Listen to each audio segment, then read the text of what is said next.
Halo teman sejawat, bagaimana kabarnya? Mudah-mudahan selalu dalam lindungan Tuhan Yang Maha Kuasa. Nah, seperti yang kita tahu, ilmu keperawatan adalah ilmu yang sangat luas. Salah satu bidang ilmu keperawatan adalah ilmu keperawatan gawat darurat. Apa itu keperawatan gawat darurat? Keperawatan gawat darurat adalah keperawatan yang memberikan pelayanan kepada pasien dalam keadaan gawat dan darurat atau pada kondisi di mana keadaan tersebut mengancam jiwa pasien. Seperti keperawatan yang lainnya, bidang ilmu keperawatan gawat darurat juga memberikan peran dan fungsi kepada perawat. Apa saja sih peran dan fungsi dari perawat gawat darurat? Bersama aku, Della Sandai, kita akan membahas peran dan fungsi dari perawat gawat darurat. Yang pertama, staff nurse. Apa saja peran dan fungsi keperawatan darurat dalam staff nurse? Yang pertama adalah memberikan asesmen keperawatan. Yang kedua, memberikan intervensi dan implementasi keperawatan gawat darurat. Yang ketiga, mengobservasi keadaan pasien secara komplit. Yang keempat, yaitu memberikan obat-obatan yang telah diresepkan oleh dokter. Dan yang kelima adalah membantu ADL pasien atau aktivitas daily living pasien. Yang kedua adalah nurse educator atau perawat pendidik. Peran dan fungsi nurse educator dalam kegawat daruratan meliputi mengkaji apa saja yang perlu dipelajari oleh keluarga dan pasien terkait kesehatan. Yang kedua, mengevaluasi keefektifan pemberian pembelajaran kepada keluarga dan juga pasien. Yang ketiga adalah mengedukasi atau memberikan informasi kesehatan kepada rekan dan kolega. Yang terakhir adalah memiliki kemampuan interpersonal yang baik.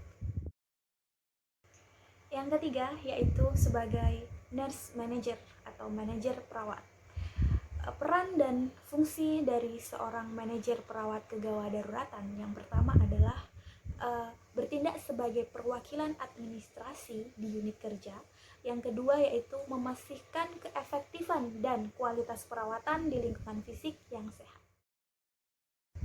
Yang keempat, sebagai clinical nurse specialist atau perawat spesialis klinis.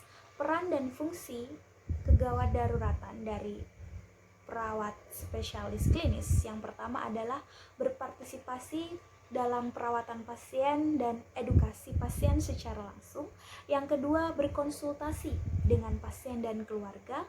Yang ketiga, berkolaborasi dengan perawat dan tim kesehatan lainnya untuk mencapai pelayanan dengan high quality.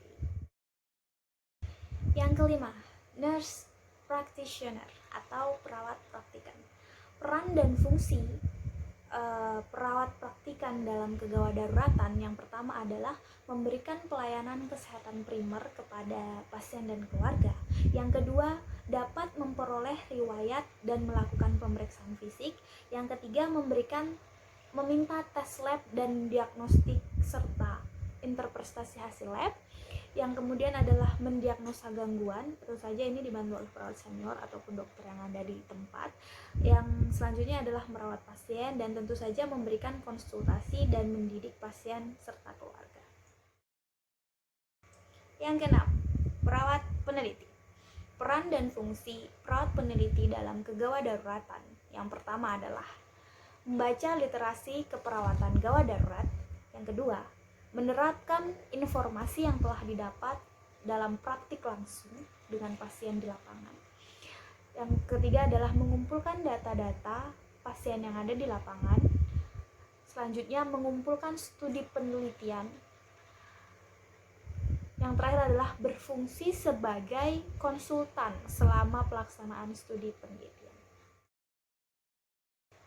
Yang ketujuh, flight nurse. Peran dan fungsi kegawat daruratan sebagai flight nurse adalah melakukan prosedur lanjutan di lapangan seperti melakukan chest tube, intubasi, dan lain-lain. Yang kedelapan, trauma care specialist atau spesialis keperawatan trauma. Peran dan fungsinya dari spesialis keperawatan trauma yang pertama adalah sebagai staf dan koordinator di trauma care. Yang terakhir adalah mendokumentasikan catatan terkait trauma yang ada di unit gawat darurat. Yang kesembilan atau yang terakhir yaitu Sexual Assault Nurse Examiner atau perawat pemeriksaan serangan seksual. Nah, peran dan fungsi dari perawat pemeriksaan serangan seksual dalam kegawat daruratan yaitu yang pertama adalah memeriksa pasien dan mengumpulkan bukti dalam kasus di mana terdapat dugaan kekerasan seksual yang diketahui. Kemudian dapat bersaksi di persidangan mengenai temuannya. Baiklah teman-teman, itu tadi 9 peran dan fungsi dari perawat gawat darurat. Mudah-mudahan dapat menambah ilmu kita terkait keperawatan gawat darurat. Terima kasih sudah menonton sampai akhir. Saya Dela, pamit undur diri.